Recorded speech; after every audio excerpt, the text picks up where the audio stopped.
Katër persona dyshohet se janë përfshirë në vrasjen e biznesmenit nga Elbasani, Edmond Hyka, i njohur dhe me identitetin tjetër Mondi Mehalla. Dy prej tyre janë arrestuar ndërsa dy të tjerë janë shpallur në kërkim. Në pranga është vënë Gjino Ago, i cili shfaqet në këtë foto ish ortak i biznesmenit i dyshuar si bashkëpunëtor në vrasje.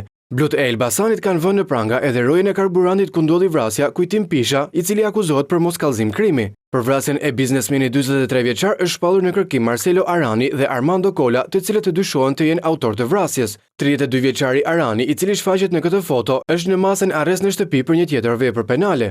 Hetimet kanë zbuluar se automjeti tip Audi i përdorur nga autorët është në pronësi të Gjino Ago, ish ortak në biznes me Mehallën. Policia thot në njoftimin zyrtar se Gjino Ago i kishte dhënë borxh makinën Marcelo Aranit. Shkak i vrasjes dyshohet të jetë prishja e pazareve mes dy ortakëve për sa i përket ndarjes së fitimeve në bizneset e dhënies me qira të makinave dhe taksive.